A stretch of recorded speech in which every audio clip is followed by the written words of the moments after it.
Hello everyone, कैसे हैं आप सभी। आशा करता हूँ आप बहुत अच्छे होंगे। तो RWS गुरु यूट्यूब चैनल में आपका स्वागत है गाइस। आज मैं आपके लिए लेकर आया हूँ उत्तर प्रदेश पुलिस कांस्टेबल 2023 का प्रीवियस ईयर्स का क्वेश्चन पेपर 19 जून 2018 में फर्स्ट और सेकंड शिफ्ट दोनों हम यहाँ पे बताने वाला हूँ मैं आपको। और बहुत सारे बच्चों जो हैं तैयारी कर रहे हैं, लेकिन वो कई बार मुझे मैसेज आया था उनका कि सर हमें प्रीवियस ईयर्स का पेपर जो है वो सॉल्व कराओ। तो मैं प्रीवियस ईयर्स का आपका जो है पिछले 2018 का पेपर लेकर आ चुका हूँ। 2019 का भी मैं आपको कराऊंगा। जितने भी पेपर हैं उत्तर प्रदेश पुलिस से संबंधित आपको सारे कराऊंगा मैं। और अब तक के सभी एग्जाम की PDF भी अगर आपको चाहिए तो आपको डिस्क्रिप्शन में लिंक मिल जाएगा, वहाँ से जाकर आप डाउनलोड कर सकते हैं, क्योंकि हमारा टेलीग्राम चैनल पर आपको सारी PDF मिल जाएगी यूपी पुलिस से संबंधित। और आपके लिए पूरी यहाँ पे चीज़ लेकर आऊँ मैं। पहले जो सारे क्वेश्चन मैं आपको कराने वाला हूँ, और क्वेश्चन आपका सबसे बेहतर कॉन्सेप्ट के साथ कराऊंगा, जिससे कि आपको बहुत ही ज़्यादा हेल्पफुल मिलने वाला है और आप अपनी तैयारी को भी जांच पाएंगे कि आप कहाँ तक हैं, कहाँ तक आपने तैयारी की है। चलिए बच्चों, ज़्यादा समय लेते हुए शुरू करते हैं। देखिए, पेपर जो है इस प्रकार का है। आपको पता होगा कि कितने 120 मिनट आपको यहाँ पे मिलने वाले हैं पेपर में, और आपके 300 मार्क्स हैं। मिनिमम जो मार्क्स हैं आपके 300 हैं। अगर अब की बार पैटर्न बदलता है तो वो देख लेंगे, लेकिन पिछली बार का पैटर्न जो था ये था, और इसी से ही सारे क्वेश्चन यहाँ पे पूछने वाले हैं। चलिए बच्चों, शुरू करते हैं। आज का हमारा सेशन है। तो पहला क्वेश्चन गाइज आपके जनरल नॉलेज का पहला सेट हम करने वाले हैं। जनरल नॉलेज करेंगे, उसके बाद सारे कंटिन्यू करते जाएंगे हम इसके बाद भी। तो मुंशी प्रेमचंद का जन्म कहाँ हुआ था? पहला क्वेश्चन ये पूछा गया था कि मुंशी प्रेमचंद का जन्म कहाँ हुआ था। जिस बच्चे ने पेपर सेंड किया उसने कानपुर लगाया था, लेकिन सही आंसर इसका हो जाएगा वाराणसी। ऑप्शन नंबर डी आपका यहाँ पे सही हो जाएगा। वीडियो को पॉज करिएगा बच्चों और देखिएगा आप कितने क्वेश्चन कर पाते हैं, उसके बाद आप आंसर देख सकते हैं। चलिए बच्चों, सेकंड क्वेश्चन पे चलते हैं। देखिए, सेकंड क्वेश्चन है आपका, निम्नलिखित में से कौन सा उत्तर प्रदेश का सबसे पुराना विश्वविद्यालय है? तो सही आंसर हो जाएगा अलीगढ़ मुस्लिम विश्वविद्यालय। ऑप्शन नंबर ए आपका यहाँ पे करेक्ट हो जाएगा। जिन बच्चों ने ऑप्शन ए लगाया था वो बिल्कुल ही सही थे, गारंटी के साथ। बात करते हैं क्वेश्चन नंबर 3 की। तो क्वेश्चन नंबर 3, उत्तर प्रदेश के किस शहर को पूर्व का ग्रास के नाम से भी जाना जाता है? तो सही आंसर हो जाएगा कन्नौज। जो पूर्व का ग्रास कहा जाता है वो कन्नौज को कहा जाता है। ऑप्शन नंबर डी आपका यहाँ पे ये सही हो जाएगा। चलिए बच्चों, नेक्स्ट क्वेश्चन पे चलते हैं। देखिए, नेक्स्ट क्वेश्चन है आपका, किस पड़ोसी देश को लैंड ऑफ द जो थंडर ड्रैगन कहा जाता है?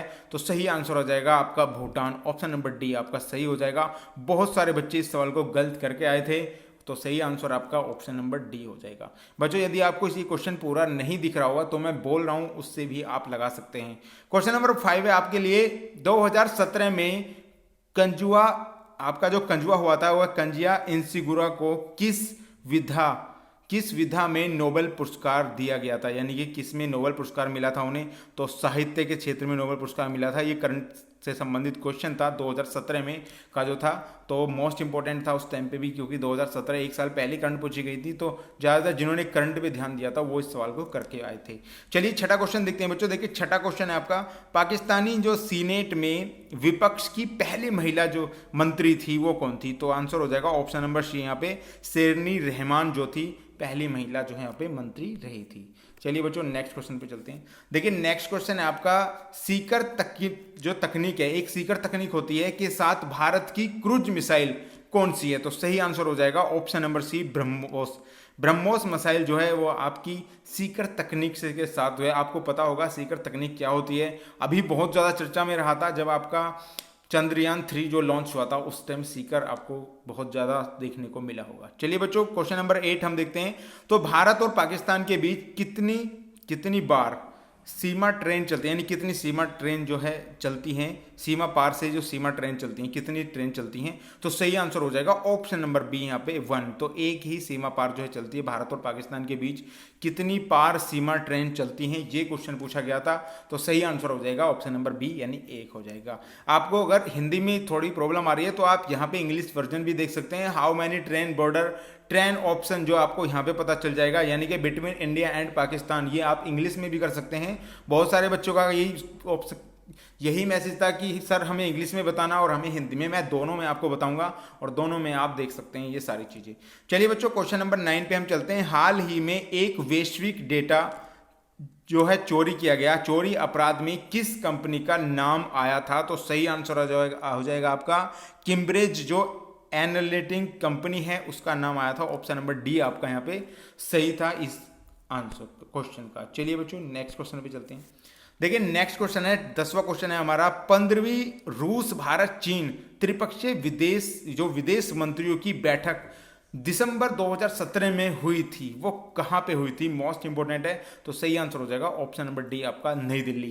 तो ये नई दिल्ली में हुई थी, बहुत सारे बच्चे इसमें कंफ्यूजन हो गया था, तो पूछा जा सकता है 2017 का करंट भी आपके एग्जाम में। चलिए बच्चों नेक्स्ट क्वेश्चन चलते हैं। नेक्स्ट क्वेश्चन है आपका, भारत में ब्रिटिश शासन का बड़े पैमाने पर विस्तार सहायक संधियों के माध्यम से हुआ जो गवर्नर जनरल के शासनकाल में शुरू की गई थी। तो सही आंसर हो जाएगा आपका ऑप्शन नंबर डी, लॉर्ड जो क्लाइव थे उनके समय में हुई थी। बहुत सारे बच्चे इस क्वेश्चन का आंसर गलत करके आए थे, लॉर्ड वॉरेन हॉस्टिंग लगाया था बच्चों ने, जो कि बिल्कुल भी सही नहीं था। तो ऑप्शन नंबर डी आपका यहाँ पे सही था, लॉर्ड क्लाइव जो थे इनके समय में जो ये हुआ था। बात करते हैं नेक्स्ट क्वेश्चन की। तो नेक्स्ट क्वेश्चन है 12वां क्वेश्चन है बच्चों, गुरु गोविंद सिंह की मृत्यु के बाद गुरु की संस्था जो समाप्त हो गई थी और सिखों के नेतृत्व उनकी विश्वसनीय शिष्य को सौंप दिया गया था। तो सबसे विश्वसनीय जो शिष्य थे उनके, तो बंदा सिंह बहादुर थे। ऑप्शन नंबर बी आपका सही हो जाएगा, ये मोस्ट इंपोर्टेंट है। बहुत सारे बच्चों ने इसे सवाल भी गलत किया था, अजीत सिंह इसमें लगाया था, जैसे इस बच्चे ने लगा रखा है। तो सही आंसर आपका हो जाएगा बंदा बहादुर। तो ऑप्शन नंबर आपका बी यहाँ पे करेक्ट होने वाला है। चलिए बच्चों नेक्स्ट क्वेश्चन पे चलते हैं। देखिए नेक्स्ट क्वेश्चन है, क्वेश्चन नंबर 13 है, पाकिस्तान नाम सबसे पहले जो दर्शाया गया था या गढ़ा गया था किसके द्वारा रहेगा था, चौधरी रहमत अली, सबको याद होगा ये क्वेश्चन। ऑप्शन नंबर सी आपका यहाँ पे सही हो जाएगा। चलिए बच्चों क्वेश्चन नंबर 14 पे चलते हैं, 14 पे। तो रविंद्रनाथ टैगोर ने अपनी नाइटहुड की उपाधि को जो है विरोध में छोड़ दिया था, यानी उन्होंने लौटा दिया था किस हत्याकांड के बाद, यानी कि जलियांवाला बाग जो नरसंहार हुआ था। ऑप्शन नंबर बी आपका यहाँ पे सही हो जाएगा। अमृतसर में जो जलियांवाला बाग हत्याकांड हुआ था, जनरल डायर ने वहाँ पे जाकर गोलियां चलवा दी थी, उसको देखते हुए रविंद्रनाथ टैगोर ने नाइट और हुड की उपाधि वापस लौटा दी थी। ऑप्शन नंबर बी आपका यहाँ पे सही हो जाएगा। चलिए बच्चों नेक्स्ट क्वेश्चन चलते हैं। नेक्स्ट क्वेश्चन है, गोदावरी नदी का उद्गम स्थल किस राज्य से। तो गोदावरी नदी आपको पता होगा, गोदावरी नदी महाराष्ट्र यानी कि मुंबई महाराष्ट्र से निकलती है। ऑप्शन नंबर सी आपका यहाँ पे सही हो जाएगा। जिन बच्चों ने ऑप्शन नंबर सी लगाया था उनको ये क्वेश्चन का आंसर बिल्कुल सही पता था। चलिए बच्चों नेक्स्ट क्वेश्चन पे चलते हैं। नेक्स्ट क्वेश्चन है आपका, भारत की सबसे बड़ी मीठे पानी की झील कौन सी है। तो सही आंसर हो जाएगा वूलर झील। बहुत से बच्चों ने डल झील लगाया जो जम्मू कश्मीर में, ये बिल्कुल गलत हो जाएगा बच्चों। वूलर झील जम्मू कश्मीर में ही है। ऑप्शन नंबर डी आपका यहाँ पे सही हो जाएगा। चिल्का झील के बारे में बात करता हूँ तो चिल्का उड़ीसा में है, लोकटक झील तमिलनाडु में है और आपका डल झील जम्मू कश्मीर में है। मैं आपको ये भी बताता चलूंगा जो जो क्वेश्चन इंपॉर्टेंट है, तो आप नोट डाउन करते चलिएगा। तो क्वेश्चन नंबर 16 का आंसर डी आपका सही हो जाएगा। चलिए बच्चों नेक्स्ट क्वेश्चन पे हम चलने वाले हैं। नेक्स्ट क्वेश्चन है आपका 17वां क्वेश्चन है, भारतीय संविधान में कानून बनाने की निर्धारित प्रक्रिया काफी हद तक किस संविधान द्वारा प्रभावित हुई थी, यानी किसके संविधान द्वारा यहाँ पे बताना है आपको कि प्रभावित हुई थी। तो संयुक्त राज्य अमेरिका। ऑप्शन नंबर डी आपका यहाँ पे सही हो जाएगा। इससे बहुत ज़्यादा प्रभावित होकर हमारे भारतीय संविधान में जो है कानून बनाने की निर्धारित प्रक्रिया काफ़ी हद तक मिलती जुलती है और उससे मेल खाती है। क्वेश्चन नंबर 18 पे चलते हैं, यानी 18वें क्वेश्चन पे चलते हैं। शिक्षा का अधिकार आरटीआई अधिनियम वर्ष में भारत की संसद द्वारा निर्धारित किया गया था। तो बिल्कुल सही आंसर आपका हो जाएगा ऑप्शन नंबर डी 2009 में। 2009 में शिक्षा के अधिकार यानी जो आपकी आरटीआई है वो अधिनियम वर्ष 2009 में भारत की संसद द्वारा अधिनियमित जो है किया गया था, यानी कि इसका वो हो गया था। बहुत सारे बच्चों ने 2008 में लगाया था बच्चों, लेकिन 2008 में आपको बता दूं मैं गंगा नदी को जो है मान्यता प्राप्त हुई थी राष्ट्रीय नदी की, जबकि मनमोहन सिंह वहाँ पे प्रधानमंत्री थे उस टाइम पे। इन सवालों को भी बच्चों आपको नोट डाउन करते रहना है क्योंकि ऐसे ही सवाल निकल के आपके एग्जाम में आने वाले हैं। चलिए बच्चों नेक्स्ट क्वेश्चन पे चलते हैं। देखिए नेक्स्ट क्वेश्चन है आपका, महाराजा स्वाइंग जयसिंह थे, यानी जयसिंह द्वितीय भी कहा जाता है इन्हें, में एक खगोलीय जो वेधशाला थी स्थापित की थी। तो कहाँ पे स्थापित की थी बच्चों ये, तो आंसर है उज्जैन में जो है, उज्जैन क्षिप्रा नदी पे बसा हुआ, ये भी आपको याद रखना है। तो उज्जैन में जो है इन्होंने स्थापना की थी, उसकी ऑप्शन नंबर ए आपका यहाँ पे करेक्ट हो जाएगा। चलिए बच्चों अगला क्वेश्चन देखते हैं। देखिए अगला क्वेश्चन है आपका, यूनिवर्सल जो टीकाकरण जो कार्यक्रम के रूप में केंद्रीय स्वास्थ्य मंत्री ने किसके विरुद्ध यानी कि विरुद्ध दोहरे जो संरक्षण के लिए एकल एकल टिंक का जो शुभारंभ किया था वो कब किया था, कहाँ किया था? तो आंसर है खसरा और रुबेली। तो ये जो बीमारी थी खसरा और रुबेली, इसके कारण जो है ये शुरू किया गया था। चलिए बच्चों नेक्स्ट क्वेश्चन पे चलते हैं। नेक्स्ट क्वेश्चन है 21वां। तो 2011 की जनगणना के अनुसार उत्तर प्रदेश के किस जिले की जनसंख्या सबसे ज्यादा है? मोस्ट इंपोर्टेंट क्वेश्चन है। 2011 की जनगणना, तो सही आंसर हो जाएगा इलाहाबाद, ऑप्शन नंबर बी, जिसका नाम बदलकर अब क्या कर दिया गया बच्चों? इलाहाबाद का देव प्रयाग कर दिया गया है। ये भी आपको याद रखना है। गंगा जमुना सरस्वती तीनों यहाँ मिलकर त्रिवेणी नदी जो है गंगा को जो है गंगा बनाती हैं। गंगा का यहाँ पे निर्माण होता है, तो ये भी आपको याद रखना है। 2011 में जनगणना हुई थी बच्चों, आपको पता ही है, और हर 10 साल बाद जनगणना होती है। आप ये भी आप याद रखें, कोविड के टाइम में जनगणना नहीं हुई थी, और आपको यहाँ पे ये सारी चीज़ें आपको याद रखनी है कि प्रत्येक 10 वर्ष बाद जो है जनगणना होती है। चलिए बच्चों नेक्स्ट क्वेश्चन पे चलते हैं। नेक्स्ट क्वेश्चन है 22 क्वेश्चन है नंबर हमारा। निम्नलिखित में से किस रियासत ने 1947 में पाकिस्तान में मिलने की घोषणा की थी, लेकिन बाद में जनमत संग्रह के बाद इसे भारत में शामिल होने के लिए मजबूर होना पड़ा था? तो सही आंसर हो जाएगा option number B, Junagadh. Junagadh ने जो है पूरे होश आवास में, यानी इन्होंने जो है पाकिस्तान में मिलने की घोषणा की थी कि हम पाकिस्तान में जाना चाहते हैं, लेकिन बाद में इनको जो है जनमत संग्रह के द्वारा करके इनको जो है जूनागढ़ को भारत में विलय कर लिया था, यानी भारत में मिला लिया गया था। सही आंसर हो जाएगा ऑप्शन नंबर बी। चलिए बच्चों नेक्स्ट क्वेश्चन चलते हैं। नेक्स्ट क्वेश्चन है आपका, निम्नलिखित में से भारतीय राज्यों में से किससे होकर कर्क रेखा नहीं गुजरती? तो सही आंसर हो जाएगा आपका उत्तर प्रदेश, क्योंकि राजस्थान से गुजरती है कर्क रेखा, त्रिपुरा में होती है और मिजोरम में होकर गुजरती है। आपको बता दूं कर्क रेखा भारत के 8 राज्यों से होकर गुजरती है, जो कि भारत के बीचों बीच से गुजरती है। अगर मान लिया मैं आपको यहाँ पे नक्शा आपको बताऊं यहाँ पे, तो आपको पता होगा उत्तर प्रदेश जो है यहाँ इस तरीके से इधर साइड में आ जाता है, और ये दिल्ली है तो इसके बीचों बीच को यहाँ को आपको जाएगी, तो ये 8 राज्यों से गुजरती है। ये भी पूछा जा सकता है, तो इसमें उत्तर प्रदेश नहीं है, क्योंकि यहाँ पे त्रिपुरा, मिजोरम, राजस्थान आपका जो आ रहा है गुजरात, यहाँ गुजरात में को होकर ऐसे निकलती है। तो ऑप्शन नंबर डी आपका सही हो जाएगा, ये आपको याद रख लेना है। चलिए बच्चों नेक्स्ट क्वेश्चन पे चलते हैं।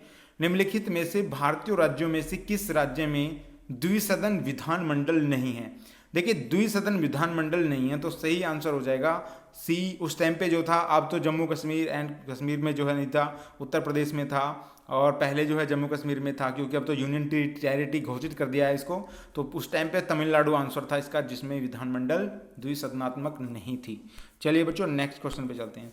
देखिए नेक्स्ट क्वेश्चन है आपका 25वां क्वेश्चन है आपका, भारत की संविधान सभा की जो संघ शक्ति समिति के अध्यक्ष कौन थे? तो संघ समिति के अध्यक्ष डॉक्टर राजेंद्र प्रसाद थे। ऑप्शन नंबर ए आपका यहाँ पे सही हो जाएगा। सिंपल क्वेश्चन है, और आपको बता दूं गाइज में, यदि आप उत्तर प्रदेश पुलिस में अच्छा स्कोर करना चाहते हैं तो कॉन्स्टिट्यूशन आपको बहुत ही मोस्ट इंपॉर्टेंट पढ़ना है। कॉन्स्टिट्यूशन आपके लिए बहुत ही वेरी इंपॉर्टेंट टॉपिक है, उससे आपको क्वेश्चन जरूर मिलने वाले हैं यहाँ पे। चलिए बच्चों क्वेश्चन नंबर 26 पे चलते हैं। देखिए प्राचीन जो गणित पुस्तक थी, गणितीय सर संयंत्र द्वारा किसके द्वारा लिखी गई थी? सहज संहिता जो है संग्रह था, आपको बता दें वो महावीराचार्य द्वारा लिखी गई थी। ऑप्शन नंबर बी हो जाएगा। चलिए बच्चों नेक्स्ट क्वेश्चन पे चलते हैं। क्वेश्चन नंबर 27 है, किसने एक अंग्रेजी पुस्तक अनलिंसिंग इंडिया लिखी है, जो बताती है कि भारत जो है 25 से 30 वर्ष में जो है महाशक्ति कैसे बन गया था, कैसे बन सकता है, यानी 25 से 30 वर्ष में एक महाशक्ति बन सकती है। तो वीरप्पा मोइली ने ये पुस्तक दी थी। मोस्ट इंपोर्टेंट क्वेश्चन है वीरप्पा मोइली की, उस टाइम पे ये पुस्तक बहुत ज़्यादा चर्चा में थी, इसलिए ये पुस्तक उन्होंने ये पूछी गई थी। चलिए बच्चों नेक्स्ट क्वेश्चन पे चलते हैं। 28वां क्वेश्चन है, दिसंबर 2016 में भारतीय रेल ने आनंद विहार और के बीच पहली जो है हमसफर श्रेणी ट्रेन की शुरुआत की थी, तो गोरखपुर में की थी। ऑप्शन नंबर आपका बी यहाँ पे सही हो जाएगा। उस टाइम पे करंट का क्वेश्चन था बच्चों, तो 2016 का भी क्वेश्चन पूछा गया था, 2 साल बाद का करंट पूछा गया था। तो आपको यूपी पुलिस में 2 साल बाद यानी 2018 का करंट आपको यहाँ से करके जाना चाहिए, तभी आपका जो है बहुत अच्छा स्कोर कर पाएंगे। चलिए बच्चों क्वेश्चन नंबर 29 देखते हैं। प्रसिद्ध जो सूफी संत शेख सलीम चिश्ती की दरगाह उत्तर प्रदेश में कहाँ पर स्थित है? तो सही आंसर हो जाएगा option number C, Fatehpur Sikri में स्थित है, जो कि मोस्ट इंपोर्टेंट है, सभी बच्चों को पता होगी। चलिए बच्चों नेक्स्ट क्वेश्चन है 30 क्वेश्चन है, हिमालय का तीसरा सबसे बड़ा शिखर कौन सा है? देखिए हिमालय का तीसरा सबसे बड़ा, तो आपका सही आंसर हो जाएगा mount Kanchenjunga, option number D आपका सही हो जाएगा। ये तीसरी सबसे बड़ी बड़ी चोटी है, तो तीसरी पूछी थी, बहुत ही अच्छा क्वेश्चन था बच्चों, मोस्ट इंपॉर्टेंट था। चलिए बच्चों नेक्स्ट क्वेश्चन चलते हैं। देखिए नेक्स्ट क्वेश्चन है 31 क्वेश्चन है, उत्तर प्रदेश का राजकीय फूल कौन सा है? तो सही है, प्लास है, ऑप्शन नंबर डी आपका यहाँ पे सही हो जाएगा। बात करते हैं नेक्स्ट क्वेश्चन ही, मनुष्य के पित्त का उत्पादन किस अंग में होता है? जो मनुष्यों में पित्त का उत्पादन होता है वो आपका पित्ताशय में होता है, ऑप्शन नंबर डी आपका सही हो जाएगा। यहाँ से आपके जो है बायोलॉजी से भी क्वेश्चन यहाँ पूछे जाएंगे। क्वेश्चन नंबर 33 में देखते हैं, राष्ट्रीय मानवाधिकार आयोग भारत में कब से लागू हुआ था? कब से? तो 1993 को राष्ट्रीय मानवाधिकार आयोग की स्थापना की गई थी, जो भारत में लागू किया गया था। चलिए बच्चों नेक्स्ट क्वेश्चन देखते हैं। देखिए नेक्स्ट क्वेश्चन है आपका, निम्नलिखित रोगों में से कौन सा रोग फफूंद के कारण होता है? तो दाद खाद खुजली आपको पता होगा फफूंद के कारण होते हैं, ऑप्शन नंबर डी आपका यहाँ पे सही हो जाएगा। चलिए नेक्स्ट क्वेश्चन देखते हैं, किस भारतीय राज्य में ने 2016-17 में भारत में उत्पादित चीनी का 1/3 से अधिक चीनी उत्पादक की है? तो सही है, आंसर है Uttar Pradesh, option number B है आपका यहाँ पे सही हो जाएगा। क्वेश्चन नंबर 36 देखते हैं, भारत के संविधान के मूल दस्तावेजों को के द्वारा हाथ से लिखा गया था? सही आंसर है प्रेम बिहारी नारायण जो आपकी रायजादा हैं, इन्होंने जो है हाथ से लिखा था इसको, ऑप्शन नंबर सी आपका यहाँ पे करेक्ट आंसर हो जाएगा। चलिए बच्चों नेक्स्ट क्वेश्चन चलते हैं। नेक्स्ट क्वेश्चन है आपका 37वां, विटामिन B7 का रासायनिक नाम क्या है? देखिए आपको विटामिनों के नाम भी आपको याद कर लेने हैं, यदि आपको पता है इन क्वेश्चनों से आपको ये चीज़ एक दिशा मिलेगी बच्चों कि आपको कैसे तरीके के क्वेश्चन करने हैं, तो ये भी आपको कर लेने हैं। मैं एक पूरी प्रॉपर वीडियो बना दूंगा विटामिनों के बारे में, वो आप देख लेना जाके, आप डेफिनेटली वहाँ से कोई भी क्वेश्चन नहीं छोड़ेंगे। तो ऑप्शन नंबर बी आपका यहाँ पे सही हो जाएगा, बायोटीन। विटामिन B7 को बायोटीन के नाम से भी जाना जाता है। क्वेश्चन नंबर 38 है, हॉकी जो दिग्गज थे मेजर ध्यानचंद का जन्म कहाँ हुआ था? मोस्ट इंपॉर्टेंट है, तो सही आंसर हो जाएगा इलाहाबाद और देवप्रयाग। अब वर्तमान में जो है देवप्रयाग में हुआ था, यानी इलाहाबाद में इनका जो है जन्म हुआ था। तो गाइज जनरल नॉलेज का पोर्शन हमने यहाँ पे कंप्लीट कर लिया है। जिन बच्चों का कितना स्कोर आया है कितना नहीं, आप हमें बता सकते हैं कमेंट करके कि हमने इतना क्वेश्चन इसमें अचीवमेंट किए थे सर और इतने नहीं हो पाए हैं। ये चीज़ आपके लिए बहुत ही मोस्ट इंपॉर्टेंट है देखनी कि आप क्या कर रहे हैं जीएस में, कितना स्कोर कर रहे हैं कितना नहीं। तो प्लीज़ कमेंट में हमें ज़रूर बताना। चलिए